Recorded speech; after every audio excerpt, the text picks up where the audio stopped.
Ya, Assalamualaikum warahmatullahi wabarakatuh. Apa kabar saudara? Saat ini kami kembali menyapa Anda dalam acara Sobat BKKBN. Dan tema kita di kesempatan ini adalah memperkuat ekonomi keluarga di masa COVID-19. Ya saudara, sebagaimana kita ketahui bahwa kurang lebih di bulan April, Kementerian Keuangan sendiri memberikan prediksi bahwa di masa pandemi di tahun 2020 ini maka perekonomian Indonesia akan mengalami kontraksi sekitar 3, sekian persen. Dan tentunya dengan kondisi ini banyak fenomena-fenomena yang akan kita temukan. Salah satunya adalah angka kemiskinan akan semakin bertambah, bahkan angka pengangguran pun juga seperti itu. Dan di kesempatan ini kita akan sama-sama berbincang dengan narasumber yang telah hadir di studio BKKBN Provinsi Sulawesi Barat. Saya perkenalkan narasumber yang pertama adalah Bapak Direktur Pemberdayaan Ekonomi Keluarga BKKBN Pusat, Bapak Dr. Andes Eli Kusnaili MMPD. Assalamualaikum Bapak. Waalaikumsalam Apa warahmatullahi kabar ini wabarakatuh. Pak? Alhamdulillah. Baik. Alhamdulillah Pak Ya. ya, super sekali. Oke. Dan narasumber yang kedua adalah Bapak Nuryamin STP MM, Kepala Perwakilan BKKBN Sulawesi Barat. Assalamualaikum Pak. Waalaikumsalam warahmatullahi wabarakatuh. Terus semangat Pak ya Harus semangat. untuk mengawal program-program BKKBN di Iya, Sulawesi harus Barat. semangat. Apalagi di masa pandemi ini memang semangat yang harus diberikan. Iya betul-betul. Jangan lemah menghadapi Tidak pandemi. boleh. Oke baik. Kita harus lebih kuat daripada virus-virus itu ya. Iya. Oke baik. Saya ke Pak Direktur terlebih dahulu. Ya. Ya. Sekarang kan memang isunya adalah pemulihan ekonomi nasional. Dengan melihat kondisi bahwa angka kemiskinan juga bertambah, bahkan ada kemiskinan baru malah. Yang angka kemiskinan orang miskin yang lama saja belum terselesaikan dan kini sudah ada lagi masyarakat yang miskin baru. Nah, kemudian ini tidak akan menjadi selesai dengan hanya sektor-sektor tertentu. Seluruh jaringan lintas sektor, masyarakat, stakeholder ini harus bersama-sama. Nah, lalu BKKBN sendiri bagaimana ini, Pak? Ya. Terima kasih ini. Ini pertanyaan yang bagus sekali dan sangat inspiratif. Betul kita sadari bahwa saat ini kita sedang menghadapi satu musibah. Kita menghadapi satu pandemi yang sangat luar biasa yang tidak hanya melanda Indonesia tetapi hampir seluruh dunia. Oleh sebab itu tentu saja Indonesia juga kena musibah ini dan kita harus tetap bertahan. Nah, oleh sebab itu BKKBN harus terus berusaha untuk menyelamatkan para keluarga-keluarga Indonesia supaya dampak pandemi ini tidak dirasakan tidak terlalu berat, walaupun pasti berat. Iya. Karena memang semua kena dampak ini. Nah, oleh sebab itu BKKBN di awal pandemi sekitar bulan Maret yang lalu terus gencar melakukan 3 hal promosi. Yang pertama kepada seluruh keluarga Indonesia, yang pertama itu jangan sampai kena virus COVID. Iya. Karena kalau sudah kena virus COVID, apalagi yang miskin, yang tidak miskin juga bisa jatuh miskin. Nah, jadi itu yang dilakukan sehingga protokol COVID oleh keluarga Indonesia itu harus betul-betul dilaksanakan. Jadi bagaimana kita juga turut serta bersama para penyuluh KB di lapangan, bersama para kader untuk setiap keluarga itu melaksanakan 3M. Bagaimana harus mencuci tangan, harus memakai masker, harus menjaga jarak. Nah, ini terus kita promosikan sehingga menjadi kehidupan sehari-hari yang memang menjadi suatu kebiasaan. Termasuk kita sekarang kan kalau ketemu juga pakai face shield seperti ini, pakai masker dan sebagainya. Nah, sehingga kita terhindar dari virus COVID-19. Nah, yang kedua yang kita lakukan, kita berusaha semaksimal mungkin bahwa di era COVID ini bagi pasangan usia subur yang saat ini sedang ber-KB itu jangan sampai berhenti ber-KB. Jadi harus terus menggunakan kontrasepsi. Yang menggunakan pil harus menggunakan terus pil, suntikan, IUD dan seterusnya sesuai dengan standar kesehatan.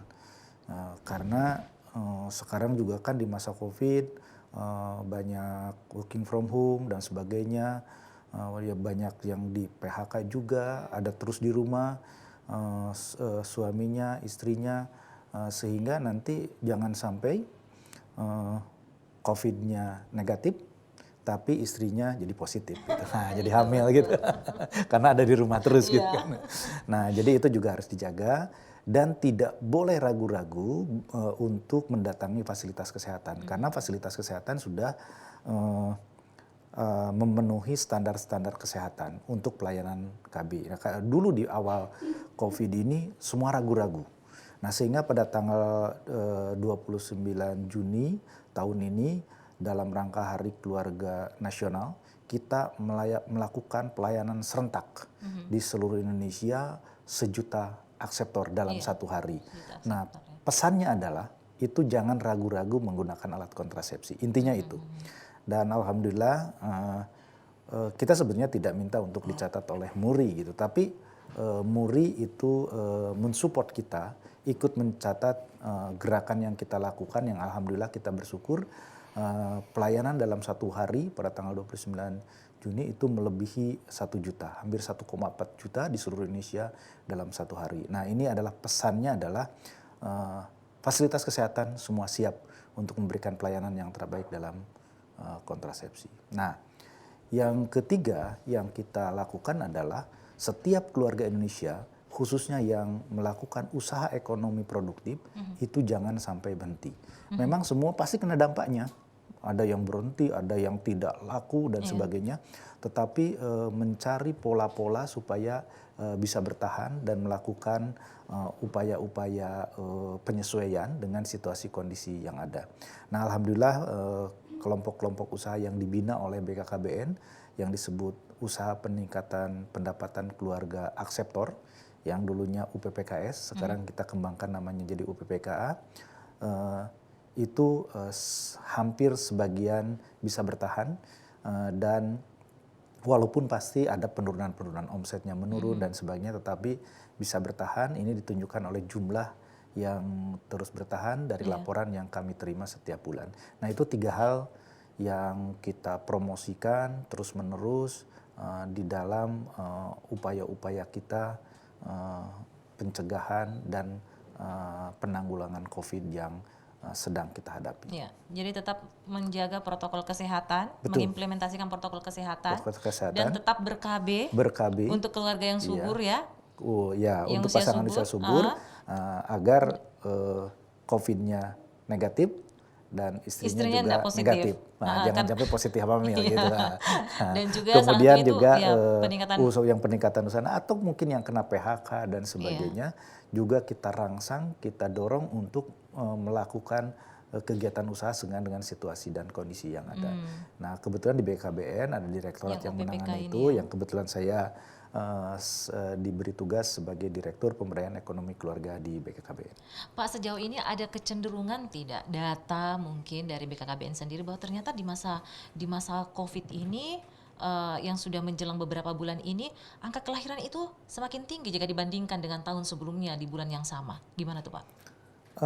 Kalau angka kelahiran diprediksi, betul kalau diprediksi. Kalau diprediksi karena pada awal COVID di bulan Maret itu ada tren menurun penggunaan alat kontrasepsi. Nah, oleh sebab itu kita agak khawatir hitungan-hitungan kita kan setiap tingkat prevalensi peserta KB menurun pasti kelahiran akan naik. Nah, itu yang diprediksi. Nah, oleh sebab itu kita berusaha untuk melakukan berbagai promosi tentang itu, tetapi alhamdulillah sekarang trennya agak sudah mulai naik lagi, stabil lagi.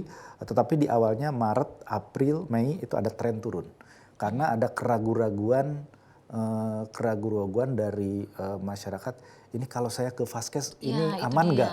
Jangan-jangan di situ kan banyak yang kena virus dan sebagainya. Nah, tetapi kita yakinkan bahwa kita semua memenuhi standar kesehatan. Tenaga medis juga sudah melakukan standar-standar kesehatan sehingga setelah 3 bulan itu bulan keempatnya itu kita udah mulai naik dan bulan Juni kita mengadakan satu gerakan bersama untuk meyakinkan masyarakat bahwa ber-KB di fasilitas kesehatan itu tetap aman. Ya, tidak perlu khawatir untuk melanjutkan ya. Tapi mudah-mudahan apa yang dikhawatirkan itu tidak terjadi dan nanti kita bisa lihat dari survei yang kita lakukan. Ya, oke, baik. Kalau untuk Sulawesi Barat sendiri Pak, bagaimana kemudian mengejawantahkan kebijakan-kebijakan nasional untuk di lingkup Sulawesi Barat? Ya, jadi terima kasih Mbak Imelda.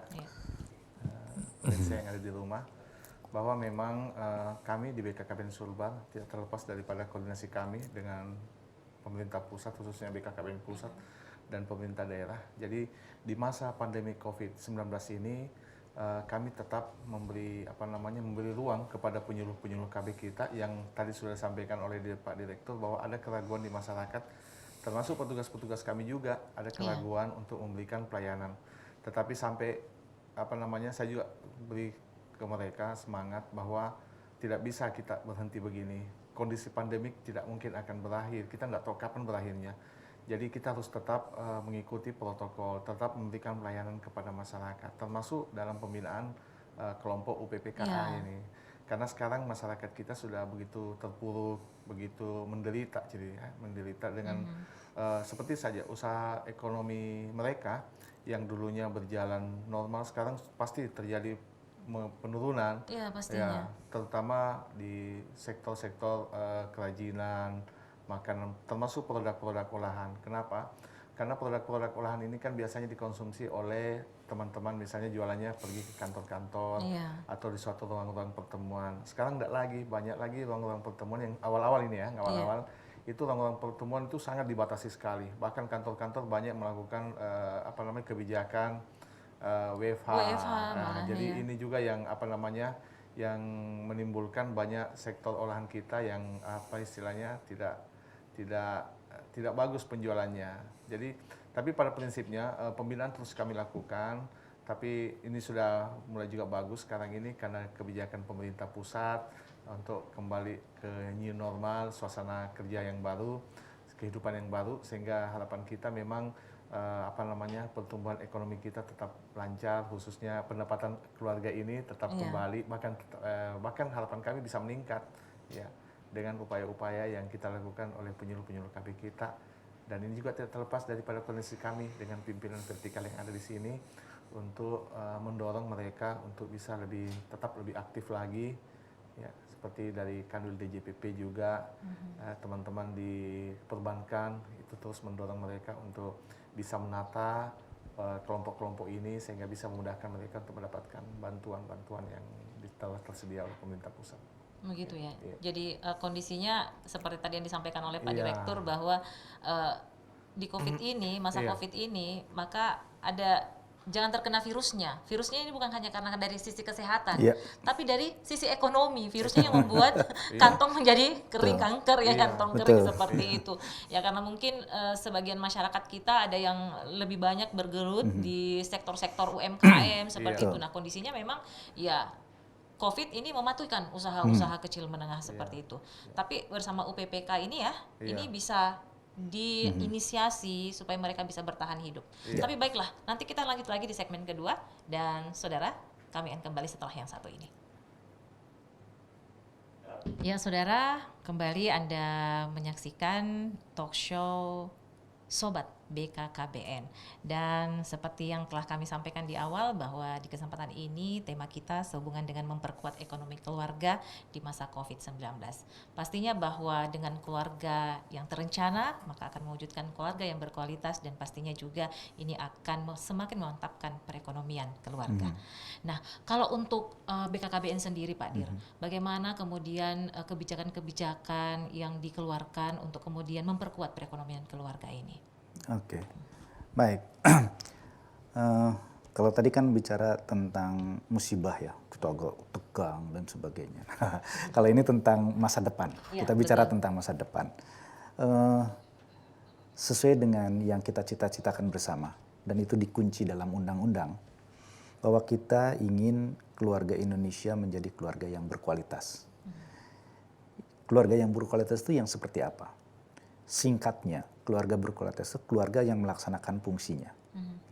Nah, memang setiap keluarga, kalau di sini misalkan ditanya 100 orang, fungsi keluarga itu apa? Nah, pasti ada 100 jawaban. Tetapi untuk memudahkan kita melakukan pembinaan, evaluasi, kita mengerucutkan dan dikunci di dalam undang-undang dan di dalam peraturan pemerintah, disepakati oleh DPR, bahwa paling tidak keluarga Indonesia memiliki 8 fungsi keluarga dan setiap keluarga Indonesia melaksanakannya dengan baik. Insya Allah akan menjadi keluarga yang berkualitas. Nah, singkatnya itu menjadi keluarga yang tentram, yang mandiri, yang bahagia. Iya. Ya, tentram, mandiri, bahagia. dan Karena melaksanakan 8 fungsi itu. Iya. Nah, itu yang diharapkan. Nah, itu yang dilakukan. Nah, 8 fungsi keluarga itu, satu diantaranya adalah fungsi ekonomi. Memang fungsi ekonomi itu bukan segala-galanya. Ekonomi itu bukan segala-galanya. Tetapi paling tidak, setiap keluarga Indonesia mampu memenuhi kebutuhan dasarnya. Iya. Dan setiap keluarga Indonesia memiliki tabungan.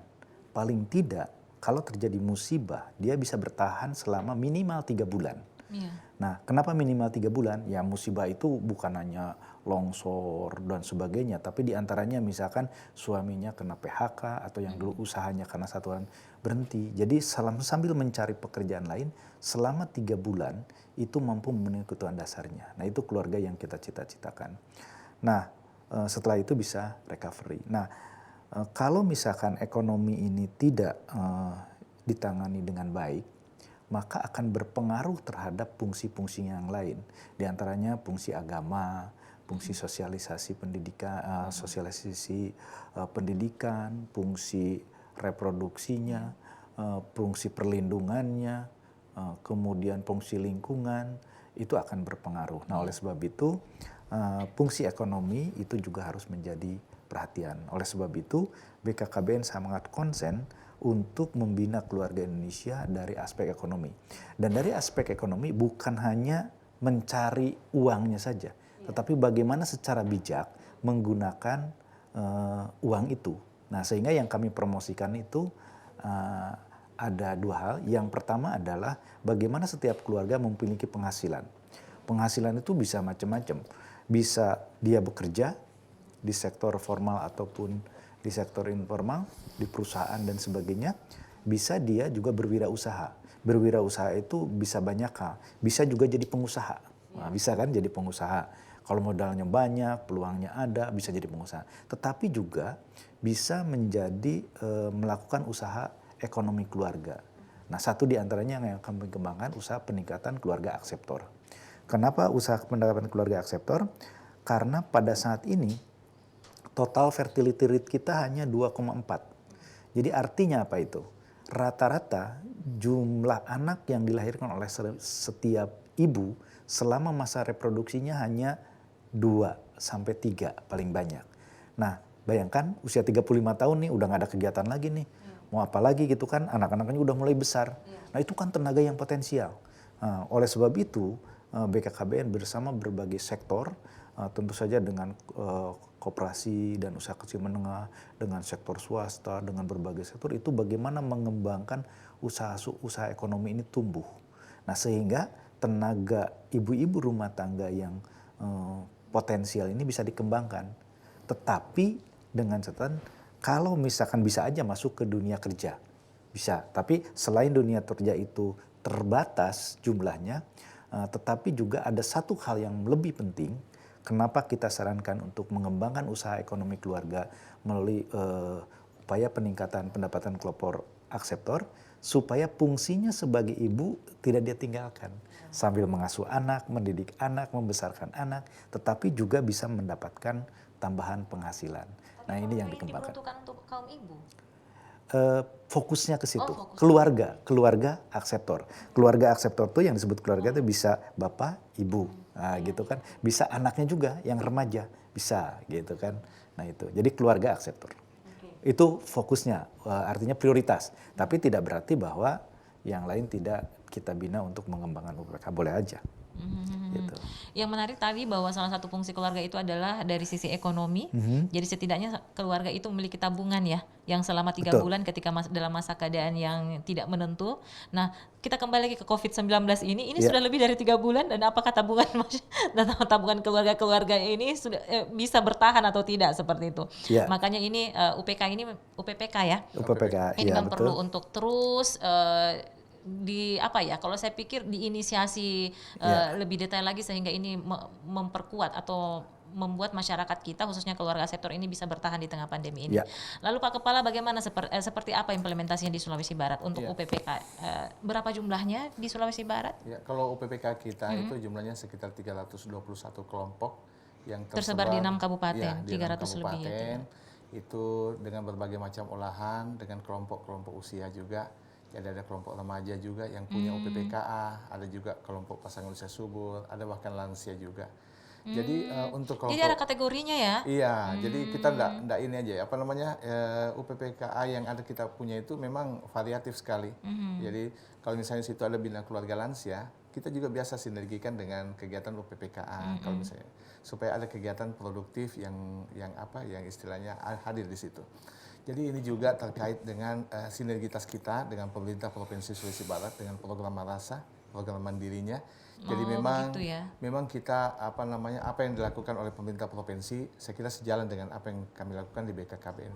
Jadi tinggal kita memadukan saja dalam sebuah sistem. Nanti mungkin ada sebuah sistem aplikasi yang mengcover semua kelompok-kelompok ini biar lebih istilahnya lebih bertanggung jawab, lebih accountable ceritanya, supaya untuk dukungan-dukungan anggaran bisa kita dapatkan dari berbagai lembaga donatur, termasuk perbankan.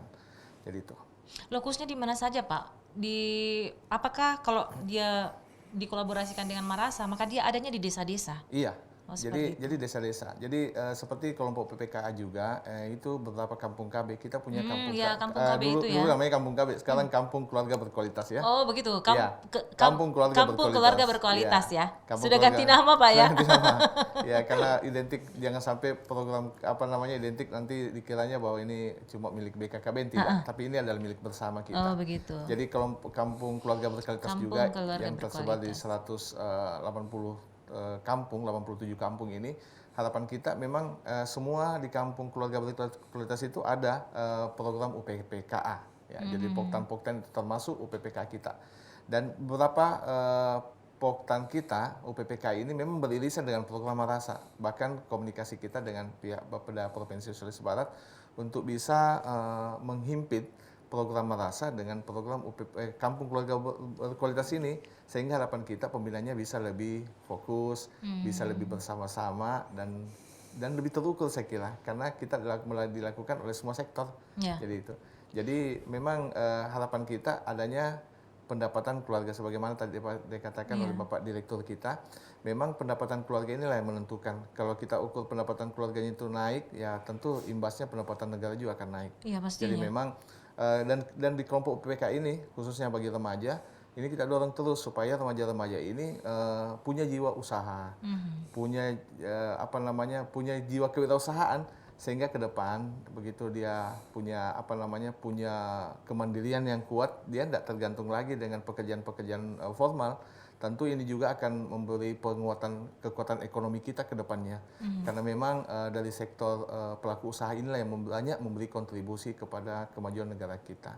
Kita bisa bandingkan seperti negara Cina, itu dengan populasi 1,3 miliar beberapa waktu yang lalu, itu jumlah pelaku usahanya bahkan mencapai 15%. Sementara kita itu cuma sekitar 1% saja, 1% bahkan di bawahnya. Jadi gitu, dengan populasi kita yang mendekati cukup tinggi juga sekitar 260-an 60 juta jiwa ya, kalau jumlah jiwa kita. Jadi memang jauh sekali, sehingga harapan kita ke depan memang pelaku usaha ini kita memang didik dari remaja-remaja ini. Jadi memang sasaran kita sekarang ya Pak Direktur ya, di BKKBN Pusat, kita memang sekarang oleh Bapak Kepala BKKBN Dr. Hasto Wardoyo itu memang menyasar remaja-remaja ini. Baik untuk persiapan rumah tangganya, baik perencanaan kehidupannya, termasuk kehidupannya nanti ke depannya. Dididik dari remaja untuk berwirausaha ya. Harus dipersiapkan. Iya. Jadi UPPK ini kan bukan sesuatu yang baru ya. Bukan. Dia sudah ada sejak tahun 1993 ya kalau tidak salah ya Pak Dir ya. Ya, 93 menjadi UPPKS namanya. Sebelumnya namanya UPPKA.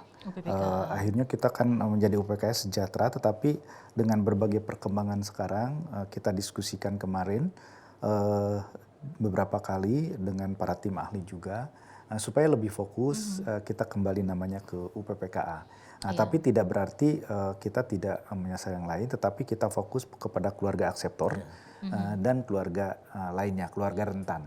Jadi rentan itu kan yang perlu kita bantu Iya. untuk bagaimana mengembangkan usaha ekonomi keluarga. Iya. Gitu. Ini kan usaha ekonomi keluarga yang Ya. kalau di masa pandemi ini yang paling mudah Ya, dan bangkrut ya, kalau saya agak anu ini sedikit, ini satu agak mudah peluang. bangkrut. Ini satu peluang. Jadi peluang buat keluarga sehingga saya juga di awal pandemi dengan berbagai kesulitan, saya berpikir ini saya khawatir nih, jangan-jangan rontok semua gitu. Iya. Tetapi ternyata usaha rumahan, usaha kecil itu justru yang survive, yang bisa bertahan. Justru usaha besar yang memang banyak yang collab. Nah, walaupun melakukan berbagai adaptasi dengan situasi.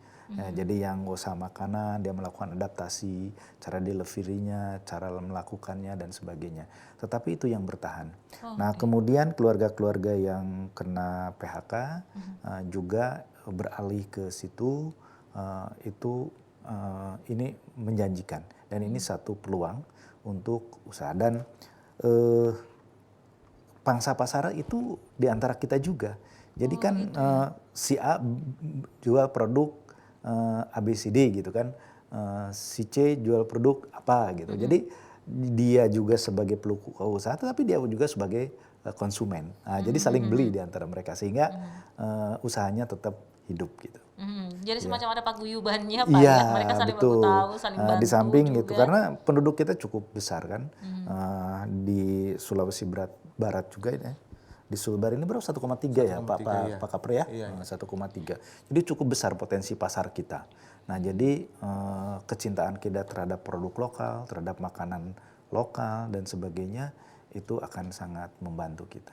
Saya lebih ingin detail Pak, seperti apa kemudian BKKBN mengawal UPPK ini, mulai dari awal hingga akhir.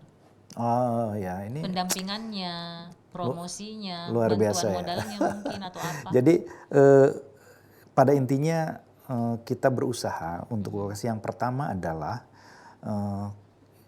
setiap keluarga itu punya minat untuk menambah penghasilan, mengembangkan usahanya dengan potensi yang saya sebutkan tadi. Potensi ibu-ibu yang memang karena anaknya 2 banyak waktu yang harus dilakukan. Nah, oleh sebab itu yang pertama yang dilakukan adalah kita mempromosikan bagaimana setiap keluarga itu bisa memilih, menentukan produk yang diminati pasar, yang produk yang berkualitas dan diminati pasar. Banyak di antara kita yang membuat satu produk itu bukan yang diminati pasar, tapi yang saya bisa gitu. Nah akhirnya buat kemudian nggak laku. Akhirnya bilangnya susah nih pemasaran, karena yang dibuat ya tidak diminati pasar. Nah sekarang dibalik, walaupun tidak bisa membuatnya, tidak mampu membuat satu produknya, tetapi belajar karena itu yang diminati pasar gitu kan. Nah kemudian itu membuat jejaring pasar, itu menjual pasar itu kemana menjualnya. Kalau misalkan levelnya ada level lokal, satu desa, satu kecamatan, satu kabupaten, bahkan untuk yang mau menggunakan marketplace online juga kita fasilitasi. Gitu ya, Kita Pak, kerjasama dengan marketplace besar. Kemudian kita sekarang sedang juga mengembangkan satu aplikasi untuk menghubungkan antara demand dan supply. Jadi demand supply-nya misalkan, oh saya butuh apa, tetapi supply-nya dari mana? Kita sedang, dan insya Allah tanggal 5 akan kami launching, sehingga di situ berkumpul baik itu para yang bersifat pelatihan, yang sifat modal dan sebagainya. Kemudian yang sifatnya pemasaran kita kumpulkan sehingga bisa berkembang. Nah, baru di situ berpikir modal. Nah, jadi tidak modal dulu. Modal itu bukan hanya uang. Modal itu ada modal sosial, modal keterampilan dan sebagainya. Modal itu banyak sebetulnya. Seperti di Sulawesi Barat tadi saya berdiskusi dengan Pak Kaper, itu kelompok UPS yang dikembangkan di sini yang pertama modalnya dari mana? Mereka modal sendiri. Gitu kan. Juga bisa modalnya pinjaman dari mertua gitu. Bisa juga kan. Nah, atau misalkan kalau usahanya terus berkembang, baru pinjam melalui bank dengan bunga yang ringan, dengan subsidi bunga dan sebagainya. Nah, kalau misalkan itu sudah kuat, bisa saja masuk ke bunga komersial. Nah, gitu kan. Nah, atau yang sifatnya hibah, bantuan. Banyak bantuan-bantuan yang sifatnya memberikan bantuan untuk keluarga, baik itu dari pemerintah ataupun dari swasta, dari CSR, dari mana itu kembangkan. Jadi kalau usaha kita melakukan terobosan, bukan hanya modal yang utama, tetapi bagaimana menciptakan produk, bagaimana membuat jejaring pasar, sehingga mereka bisa melakukan. Nah, di era pandemi ini, alhamdulillah, setelah kami cek, kami ini jumlah kelompok UPPKS itu tidak menurun, terus bertahan, walaupun sebetulnya ada juga yang collab dan sebagainya, tetapi yang tumbuh juga banyak. Nah, sehingga jumlahnya tetap bertahan. Oke, seperti itu. Baik, nanti kita lanjut lagi di segmen ketiga. Saya ingin melihat seperti apa UPPK di Sulawesi Barat dengan jumlah 300 tadi itu bergerak di sektor-sektor apa saja. Oke, baik, kami akan kembali setelah yang satu ini, Saudara. Ya, Saudara, di masa pandemi ini kita tidak hanya berpikir bagaimana bisa bertahan dari serangan virus yang menggerogoti kesehatan kita, tapi juga bagaimana bisa bertahan dari gejolak perekonomian yang ada. Nah, bersama BKKBN ini ada UPPK yang kemudian bisa mewujudkan ketahanan perekonomian keluarga. Nah, di Sulawesi Barat ada sekitar 300 lebih ya UPPK. Nah, ini kalau boleh tahu Pak Kaper ini UPPKA. UPPKA. Ya, Usaha Peningkatan Pendapatan Keluarga Akseptor. Oke. Ya, kalau di Sulawesi Barat sendiri bagaimana ini, Bapak? Dari 300 ini, apakah ini data dari tahun sebelumnya atau kondisinya sekarang ada yang bertambah atau meningkat, bertahan bagaimana? Dia tetap bertahan. Jadi kami upayakan tetap bertahan di angka 321 kelompok UPPKA ini. Jadi UPPK yang kita bina ini terus yang dilakukan oleh penyuluh KB itu kita juga fasilitasi di tingkat provinsi dalam bentuk bantuan-bantuan ATTG, ya. Bantuan ATTG yang dibutuhkan oleh mereka, oleh kelompok-kelompok ini. Bahkan ada beberapa kelompok juga beberapa waktu yang lalu itu kita mendapatkan bantuan dari CSR yang ada di perbankan maupun perusahaan-perusahaan yang ada. Jadi ini pun upaya-upaya kita yang kita lakukan pada penguatan kelompok UPPK ini. Jadi memang kelompok UPPK yang terbesar itu ada di Kabupaten Majene yang berjumlah 128 kelompok. Tapi umumnya variatif sifatnya. Jadi memang lebih banyak ke produk makanan olahan, Pak Direktur di sini. Yang berikutnya lagi ada kerajinan tenunan. Jadi pun kerajinan tenunan kita terus dorong. Kenapa? Karena kerajinan tenunan ini banyak dilakukan oleh orang tua kita yang umurnya sudah lanjut. Kita dorong supaya remaja-remaja ini kan sudah bukan keluarga akseptor lagi ya kalau sudah orang tua. Kita dorong mereka lagi untuk lebih aktif lagi. Lansia ya, jadi UPPK ini sebenarnya bukan cuma untuk untuk push saja pasangan usia subur, tetapi kita memang lebih meluas lagi termasuk keluarga-keluarga lansia. Jadi memang sasaran kita adalah sasaran menghadirkan BKKBN di setiap keluarga. Jadi segala persoalan keluarga termasuk masalah pandemik ini tetap kita harus hadir ya. Meskipun dengan fasilitasi kami. Jadi seperti beberapa waktu yang lalu kami pimpinan vertikal juga itu ada rembuk-rembuk sedikit bagaimana supaya kelompok UPPKA yang ada di BKKBN ini bisa tumbuh bahkan bisa dimanfaatkan oleh instansi-instansi lain dalam pemasaran produknya. Itu sudah ada lembaga vertikal yang melakukan itu karena kami pun membawa ke beberapa kelompok untuk bisa melihat langsung produk-produk itu dan itu mendapat apresiasi dari mereka, dari pimpinan-pimpinan ini, pimpinan lembaga vertikal karena kami berharap memang untuk tanggung jawab sosial kita di wilayah ini sangat dibutuhkan upaya-upaya sosial ini yang betul-betul dibutuhkan oleh mereka apalagi di masa pandemik ini. Saya kira itu yang bisa saya. Satu kelompok berapa orang? Satu kelompok itu jumlahnya variatif, ya ada yang 12, ada yang 15. Gitu. Jadi tergantung peminatan usahanya juga, ya. Seperti kemarin itu ada usaha roti, ya usaha roti seperti di UPPK Hikmah. Itu pun UPPK Hikmah itu siap memberikan pelatihan-pelatihan bagi anak-anak remaja yang ingin belajar buat roti. Itu kayaknya dari Majene ya kalau nggak salah Hikmah ya, bukan Mamuju ya? Dia di Mamuju, ya. Saya pernah ikut exhibition itu. Gitu ya. Mamuju itu ibu di situ siap melatih remaja-remaja untuk membuat roti. Jadi ibunya juga sangat welcome, sangat menerima, terutama anak-anak mahasiswa anak-anak SMK atau anak pelajar yang mau mau magang-magang begitu, dia bersedia. Saya tanya pada si ibu itu, ibu ada khawatir nggak usahanya akan tersaingi dengan ibu melatih banyak ini? Ibunya menyampaikan bahwa rezeki sudah diatur sama Allah, sehingga harapan saya dia bilang makin banyak saya latih orang mungkin rezeki saya akan banyak nantinya. Jadi memang sesama kelompok-kelompok ini juga ya perlu saling pembinaan di antara mereka juga. Tapi juga kita berupaya terus untuk melakukan pembinaan seperti pelatihan-pelatihan juga yang kami berikan juga di BKKBN. Itu juga kita berikan. Dan harapan kita sih sebenarnya Jadi ada pelatihan-pelatihan keterampilan juga ya? Iya, kita mendatangkan terutama pelatihan di bidang manajemen. Ini penting juga dilakukan. Dan satu kesyukuran saya karena Pak Direktur ini di tempat kita di Sulawesi Barat telah hadir Badan POM, Badan Pengawasan Obat dan Makanan. Tentu sangat membantu dalam memberikan informasi labeling yang akan kita lakukan nanti.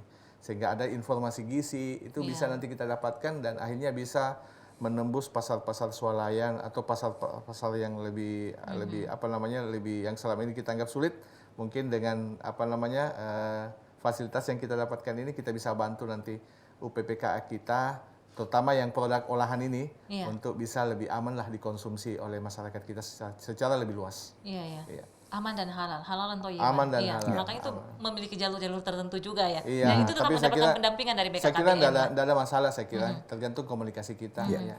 Dan BKKBN siap memfasilitasi itu semua.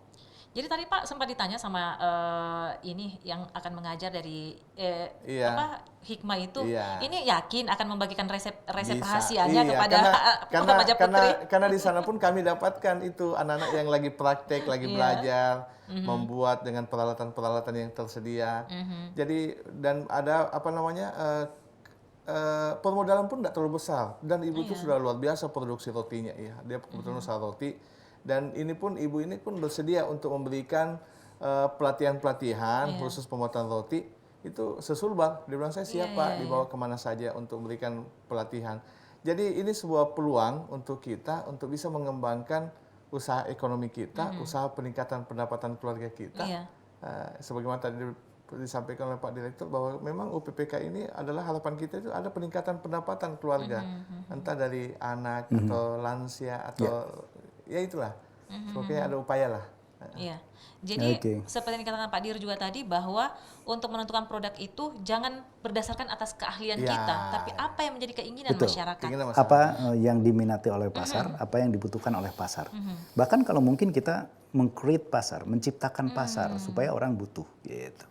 Makanya pendampingan promosi, manajemen itu tadi juga diperlukan oleh UPPKA ini, kelompok-kelompok UPPKA. Tapi di sini memang sudah ada terbentuk sebuah jaminan ya bahwa dengan ketika UPPKA ini berjalan dengan normal, maka di situ ada pendapatan keluarga dan kalau pendapatan meningkat, maka itu juga akan mempush kesejahteraan keluarga. Seperti itu ya Pak. Itu yang ingin diraih di sana. Dan fungsi di dalam keluarga bisa berjalan dengan baik. Yang 8 fungsi yang saya sebutkan tadi. Ya tentu saja awalnya adalah fungsi reproduksi. Fungsi reproduksi itu mengatur jarak dan jumlah kelahiran supaya hamil melahirkan sesuai dengan kesehatan reproduksi. Nah setelah itu mendidik, kemudian menjalin kasih sayang, melaksanakan fungsi agama, itu harus dilaksanakan dengan baik. Pokoknya keluarga yang berkualitas lah. Betul. Mbak Emil tadi mungkin berpikir, loh kok ada ya yang mau orang itu memberikan resepnya, mengajarkan begitu. Tetapi disitulah faktanya bahwa orang itu ini tidak pure bisnis, tetapi ada unsur gotong royongnya, ada unsur sosialnya. Jadi banyak yang kalau kita datangi, kalau kita ajak untuk membangun itu mau. Nah inilah keterampilan yang kami ajarkan kepada para penyuluh KB. Para penyuluh KB itu yang pertama, dia kami didik untuk melakukan kemampuan komunikasi yang baik. Dia diskusi, dia menyampaikan, dan ternyata faktanya banyak selain yang dicontohkan tadi, itu banyak yang memang secara sukarela melakukan pelatihan, pendidikan. Jadi kan kita nggak mungkin PLKB itu menjadi orang yang serba bisa, enggak kan? Nah jadi mereka itu hanya menjadi manajernya, menjadi bagaimana memanage satu kegiatan usaha berkembang. Yang kedua, keterampilan PLKB yang luar biasa yang kami ajarkan kepada mereka selalu bekerja dengan data. Iya. Jadi dia udah tahu data siapa yang perlu ini, yang kegiatannya apa, dan dia itu dan yang dilakukan dengan berbagai sistem. Dia melalui musyawarah desa dan sebagainya dia kembangkan.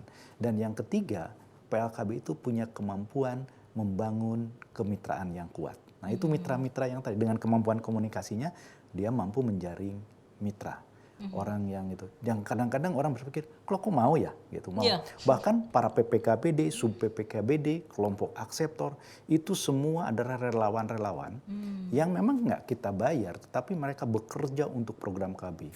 Nah, sehingga program KB berjalan seperti sekarang ini. Nah, itulah atas kerjasama para tokoh masyarakat, tokoh agama, tokoh pemuda bersama para penyuluh KB untuk melakukan komunikasi dengan masyarakat. Itulah gerakan masyarakat, itulah gotong royong yang kita kembangkan di dalam program Keluarga Berencana. Ya, komunikasi terus berkesinambungan Iya, sehingga masyarakat betul. terlibat Iya. dan ini sudah termaktub di dalam alam bawah sadarnya. Betul. Bahkan tanpa diminta pun mereka mau. Betul. Ditambah lagi potensi yang luar biasa dari alam Indonesia, termasuk di Sulawesi Barat ini. Iya. Kalau kita lihat dari pesawat luar biasa. Kalau saya datang ke sini, saya udah lama nih nggak datang ke sini nih. Begitu datang ke sini, saya banyak terkaget-kaget. Ini sudah ada ini. Oh, sudah ada yang ini. berubah Pak ya. Termasuk di kantor ini. Iya, betul-betul. Ini tuh Studionya bagus semakin itu. keren Pak, Termasuk semakin dia, bagus. Iya. Termasuk di itu juga, ini masjidnya udah bagus ya. Ini udah gini gitu kan. Jadi setiap saya ke sini tuh ada progres yang terus berkembang. Iya, Nah, ini betul, alhamdulillah. menunjukkan Artinya ada pembangunan, dinamika Pak. masyarakat yang luar biasa, dinamika pemerintahan yang luar biasa, dan ini insya Allah lah nanti Sulawesi Barat dan seluruh Indonesia akan semakin baik ke depan. Walaupun sementara ini kita ada sedikit delay lah dengan pandemi ini, tetapi insya Allah kita akan segera bangkit lagi. Kita akan segera berkembang lagi. Tentu saja kita sudah semakin paham sekarang bagaimana kita bertindak, berperilaku sesuai dengan protokol kesehatan, sehingga ekonomi bisa bangkit lagi. Iya. Tapi di sini menunjukkan bahwa meskipun kita sedang dilanda wabah pandemi COVID-19, Ya, tapi betul. kelompok-kelompok UPPK ini tetap bisa bertahan ya. Bisa bertahan. Itu kondisinya. Tidak ada pengurangan, Bahkan ini meskipun menjadi tidak ada penambahan. menjadi satu solusi, suatu alternatif untuk tetap bertahan di era pandemi. Ya, UPPKA salah satu alternatif untuk bertahan di tengah pandemi. Wow, Betul. itu menjadi tagline Pak Kap. Iya, Gimana tuh Pak Kabar? Pak Kabar, tantangan ini Pak untuk mengembangkan Iya. UPPKA di Sulawesi Barat. Iya. Apa ini? Jadi memang tantangan kita ini untuk lebih memperkuat lagi UPPK kita yang ada. Jadi teman-teman penyuluh, sebagaimana tadi disampaikan oleh Pak Direktur, tetap punya semangat yang yang kuat. Kita tetap membekali mereka dengan protokol-protokol kesehatan. Kita siapkan masker, kita siapkan alat ini face shield, dan pembinaan fasilitasi terus kita lakukan juga. Jadi, gitu. Seperti itu ya. Iya. Jadi seperti tadi sudah saya menyambung kembali tentang Sulawesi Barat ini. Sulawesi Barat punya potensi yang luar biasa. Ikannya, Iya betul, alamnya. Ikannya cantik betul. sekali, ikannya luar biasa, omega 3-nya. Bisa jadi Ahabon, Pak ya. Laut dalam Selat Makassar ini Potensinya ada luar laut dalam. Tanamannya, hampir semua varietas tanaman bisa tumbuh di sini ya, buah-buahannya itu. Bahkan kita mensuplai ke Kalimantan untuk beberapa jenis buah-buahan Iya. ya, dan sayuran. Dan ini adalah peluang Betul. kita untuk bisa melakukan olahan. Kemarin kita tidak mungkin keterbatasan kita melakukan olahan, karena itu dia ada BP POM yang tidak ada. Sekarang sudah ada BP POM, jadi saya pikir peluangnya lebih besar lagi. Nah, tinggal kita bagaimana mengkomunikasikan, bagaimana tadi kita bergotong royong, karena di UPPK itu ada sifatnya gotong royong. Iya betul. Gotong royong bukan sesama mereka saja, tetapi gotong royong antara masyarakat, pemerintah juga dengan pelaku usaha.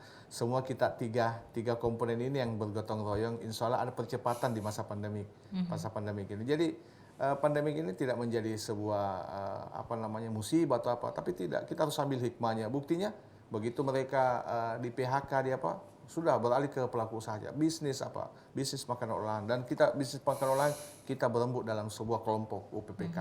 Mudah-mudahan kelompok kita bisa dengan sharing informasi, sharing pengalaman, mudah-mudahan usaha kita bisa lebih meningkat lagi. Oke, baik, sebagai closing statement Pak, kira-kira apa ini yang ingin disampaikan? Harapan saya sih sebenarnya untuk kelompok PPK ini, marilah kawan-kawan semua pelaku usaha, khususnya teman-teman yang ada di Kadin, di HIPMI, ataupun pemerintah daerah, ini bisa bersama-sama untuk meningkatkan kualitas pengolahan UPPK. Apapun ya UPPK. ada KUBE di sana, ada yang kelompok-kelompok usaha ekonomi produktif, apapun namanya, kita harus bersama-sama membangun kelompok ini. Karena tanpa bantuan kita, mereka tak berdaya. Tapi dengan kebersamaan ini, insya Allah Sulbar lebih baik, malabi, dan sukses selalu. Amin. Baik. Nah, Pak Dir, ini apa harapannya ini untuk UPPKA dan juga targetnya di masa mendatang? Oke. Yang pertama di era pandemi kita berharap bahwa semua keluarga Indonesia akan semakin bijak dalam mengelola keuangan keluarga. Iya. Jadi gunakan keuangan yang ada untuk hal-hal yang prioritas, hal-hal yang bisa ditangguhkan dulu. Nah, sambil berusaha mencari usaha alternatif.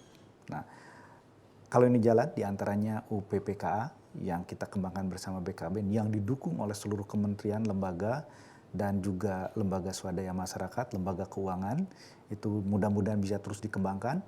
Nah, setelah itu kalau nanti ada alternatif usaha lain, juga terus silahkan berusaha, tetapi potensi ibu rumah tangga yang kelompok akseptor yang tenaga potensial itu menjadi tenaga yang produktif, dan insya Allah pada saat keluarga Indonesia sejahtera, keluarga Indonesia memiliki tabungan, maka dana investasi di Republik ini akan semakin kuat dan pembangunan akan semakin bergerak dengan cepat. Insya Allah. Baik, terima kasih nih sudah hadir Ya. dan memberikan begitu banyak informasi yang Ya. bermanfaat untuk Terima masyarakat kasih. kita, khususnya di kelompok UPPKA ya. Iya. Ya baik. Ya, dan saudara, walaupun pandemi masih mendera kita, tapi keluarga berkualitas harus tetap terwujud dan tetap menjaga ketahanan perekonomian keluarga. Saya Imelda undur diri. Assalamualaikum warahmatullahi wabarakatuh. Waalaikumsalam warahmatullahi wabarakatuh.